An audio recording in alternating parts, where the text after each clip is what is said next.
Hello friends, today we will start next theorem, that is a Norton theorem. Okay, in last lecture we have studied Thevenin's theorem, and let me tell you that the Norton theorem is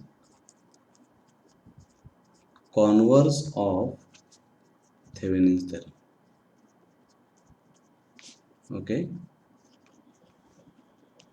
Okay, so if you remember, what is Thevenin's theorem? Thevenin's theorem is any two terminal of a network can be replaced by equivalent voltage source VTH, Thevenin's voltage, equivalent series resistance RTH. Okay, this was the Thevenin's theorem, and here we have connect the load resistance, which we generally remove at the we remove at the time of starting of solving the example. Okay, so this is Thevenin's theorem. Now Norton's theorem is exactly converse. It states that any two terminal of a network can be replaced by equivalent current source. So instead voltage, now there is a current source called as a IN, and equivalent instead series parallel resistance RN. N stands for Norton current, Norton resistance. And then we keep that load resistance as it is. And by current division rule, we can find out current through the load resistance RL. Okay, so if you remember Thevenin's theorem, then exactly almost 80% Norton theorems is same. The Norton theorem was invented by scientist L. Norton, which was an engineer employed by Bell Laboratory, USA. Okay, so what is the steps to solve Norton's theorem? Steps. So in Thevenin's theorem, what was the step? Very first we used to remove, or we used to open circuit the load resistance. Okay, here exactly opposite. Short circuit the branch, short circuit the branch through which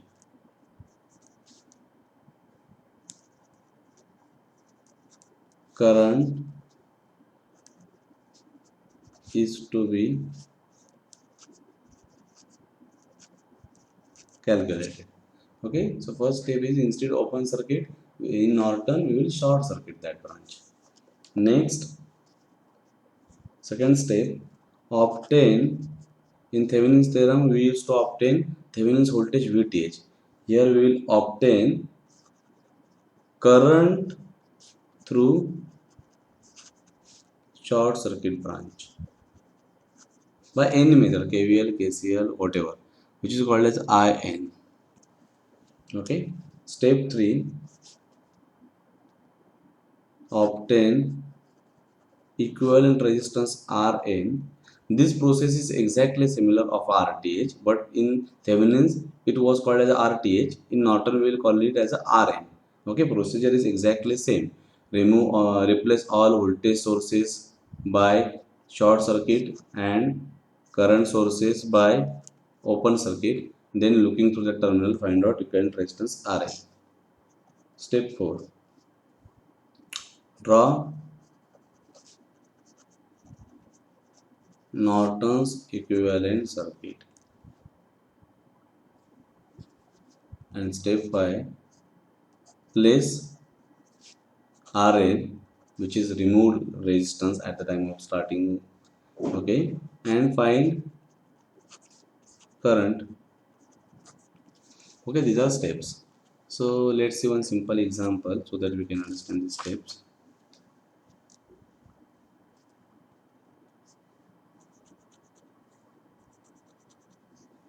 We have given with the circuit.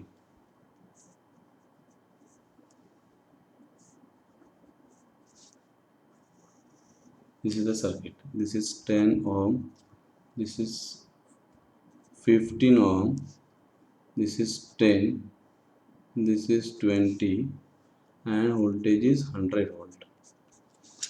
Okay, and we have to calculate the current through 20 ohm resistor. Okay, we need to find out current through 20 ohm, which is called as RL. So what we will do, I will mark this terminal as AB. Okay, now let's start. Step 1. What is step 1?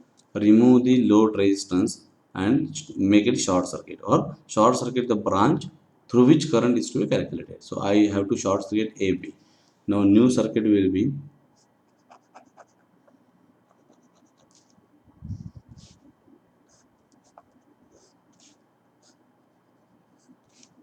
this is the new circuit. Okay, this is 10, 15, 10, 100. Let's assume the current directions. Assume it, assume any direction. Okay, it's up to you. Now as I have assumed this direction, so from this branch it is moving from A to B downward, right? Now next step, step 2. Step 2 is to find out current through this branch, which is called as IN. Because how to find out IN, you can apply any method. Okay, I think there are only two loops, so I will go for KVL. So in loop 1 it is 100 minus 10 I1, this is I1, this is I2. 100 minus 10 I1 minus 10 I1 minus I2 equal to 0. This is first, this KVL in first loop, and in second loop it will be, I will start from here. Okay, now you are familiar, so I will writing directly minus 10 I2 minus I1 minus 15 I2 equal to 0. Okay, so this comes 100 equal to minus 10 minus 10 minus 20. So here it will become plus 20 I1 minus minus plus 10 I2. Here it will become minus 10 I2. Okay, and this will be minus minus plus 10 I1, 10 I1 minus 10 I2 minus 15 I2 minus 25 I2 equal to 0. I got these two equations for a two loop. Now solve these two simultaneous equation in calculator and get the answers for I1 and I2. For me it comes, I1 I'm not interested actually. I want current in this branch only, AB. Okay, according to step, we need to find out current through this short circuit branch. So I1, see what it is. I2 comes 2.5 ampere. This is of my interest. I2 comes 2.5 ampere. So now what we will do? I2, which is nothing but IN. So I can say I2 equal to IN equal to 2.5 ampere. Right? So we got Norton current. Now step 3. Step 3. So step 3 is obtain Rn. Okay, we need to find out equivalent resistance Rn. Now how to find out this current is from A to B. Now how to find out equivalent resistance? To find out equivalent resistance, open circuit that branch. Okay, now we need to remove that load resistance completely. Procedure is exactly similar like Thevenin's. So here there is a 10 ohm, this is 15 ohm, this is also 10 ohm. We will short circuit the voltage source. Okay,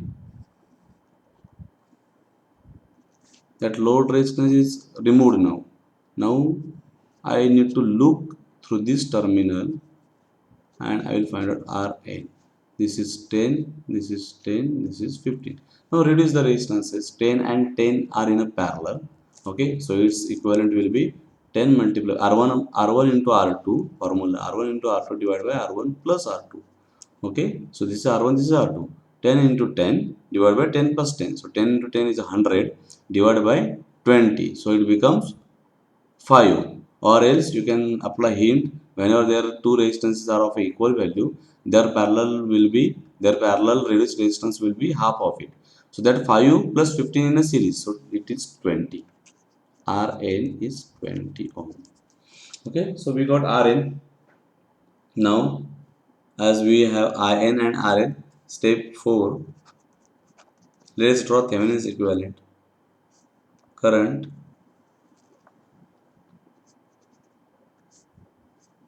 of 2.5 ampere and equivalent resistance 20. This is not an equivalent. Okay, what is step 5? Step 5 is place the short circuited or load resistance now, which was not in the picture. Okay, so that was of a 20 ohm, I guess, right? Now we need to find out current through this particular branch AB. Okay, so how to find out current? By current division rule. What is current division rule? Now we need to find out current through this branch, right? So total current 2.5 multiplied by resistance of opposite branch 20 divided by addition of these two resistances 40.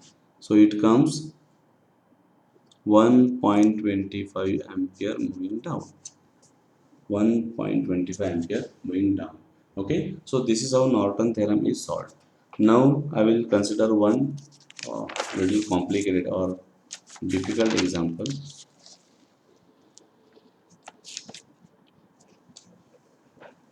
Okay, so I am having network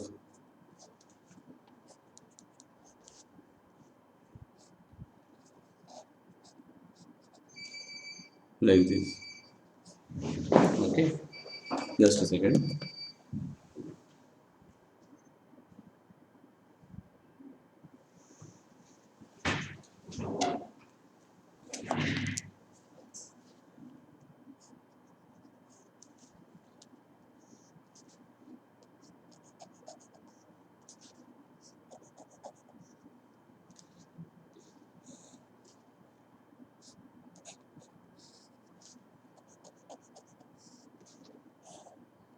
Okay, this is the circuit value. This is 6 ampere, this is 2 ohm, this is 10, this is 10, this is 2, this is 3, this is 1, this is 4 ohm, this is 24 volt.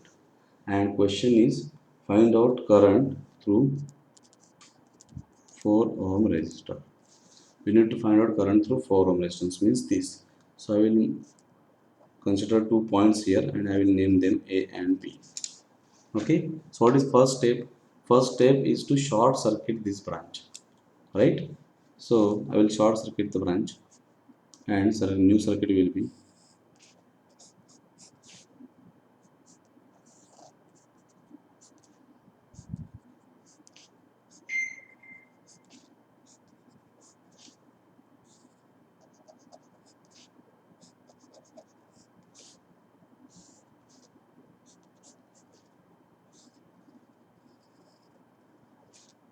Okay, this is the new circuit. Here I will call it as IN. We need to find out current in this branch. Remaining values are same.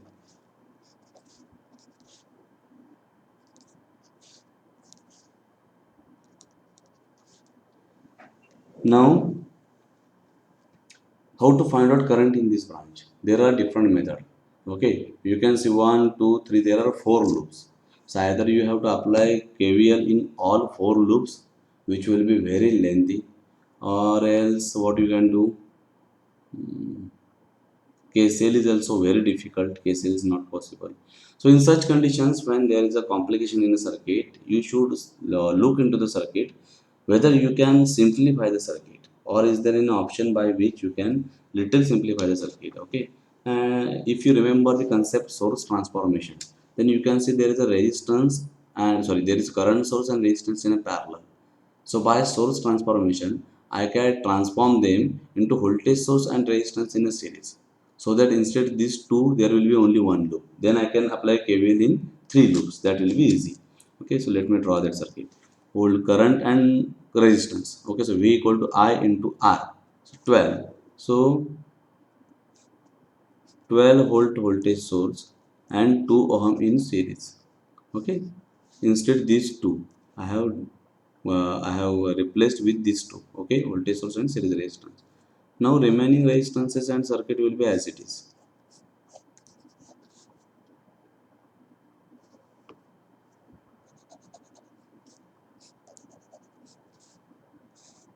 This is the remaining circuit.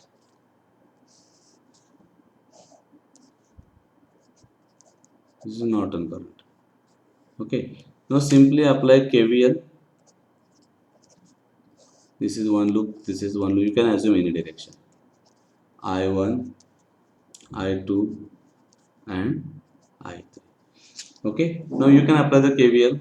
I will not waste my time in applying KVL. Means 12 minus 2I1 minus what is the value 10 minus 10 I1 minus I2 minus 1 I1 minus I3. Okay, or I will write that equation here. 12 minus 2I1 minus 10 I1 minus I2 minus 1 I1 minus I3 equal to 0. This is first equation, right? In second loop equation will be start from here, minus 10. Okay, living signature is a sign is a minus, plus minus, no, plus minus plus minus, you can assign sign like this. So minus 10 minus 2 I2 minus 3 I2 minus I3 minus 10 I2 minus I1 equal to 0. This is second KVL. And third, in this loop, if I start from here, it is 24, no? So 24 minus 1 I3 minus I1 minus 3 I3 minus I2 equal to 0.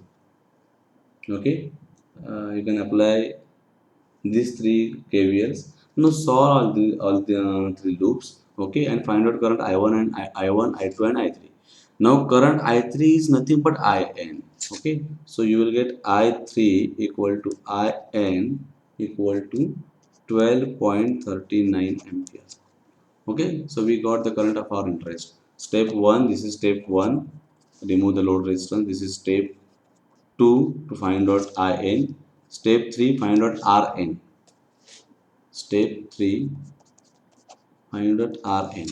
Okay, to find out Rn, we need to open circuit that these two terminals and replace all voltage sources with short circuit, current source with open circuit.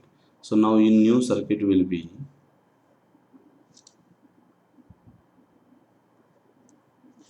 I will remove this particular resistance. So this 2 will be as it is. Then voltage source, here voltage is there, no? You can even apply here also by using current. I am using this. This is current resistance, voltage source short circuit. This is resistance. Here there is one resistance. Here there is one resistance. Voltage source short circuit. I'm sorry. This voltage source will be short circuited, and here the load resistance is open circuit. We need to find out Rn looking into this terminal. Okay, so this is 2, 1, 10, 2, 3. Okay, so now you can see nothing is in series and in parallel. This is delta, this is delta, so you can convert this delta into 1. This 2 is nothing but 1 point. So like this, and like this. Similarly you can apply here, but you can draw that circuit and see that if you convert this to delta in a series, your circuit will not be simplified, it will be complicated. Okay, or else you can convert one delta into series. If you convert this delta into series, then what you will happen, here there will be one resistance, here there will be one resistance, and here there will be one resistance. Then this resistance and this will be in series, this and this resistance will be in series, that will be in parallel, that will be series to this. Okay, or else what you can do, you can convert this star into delta. You can convert the star into delta, and then that it will come triangle. So this resistance and this will be in parallel. Here this resistance and this will be in parallel. Here there will be only single resistance, then these two will be added, that will be in parallel with the downward resistance. Okay, similarly you can apply any methodology and find out Rn. For me Rn comes 1.98 ohms. Rn comes 1.98. Now last step, second last step, uh, draw Thevenin's Norton's equivalent. So the current is 12.39, parallel resistance is 1.98, and load resistance which was removed was, how much it was, 4. 4. Last step, apply current divider rule here and find out the current through this particular resistance, and it comes 4.1 ampere. 4.1 ampere. Okay, so this is how we have seen Norton theorem. In next lecture we will see maximum power transfer theorem. Thank you.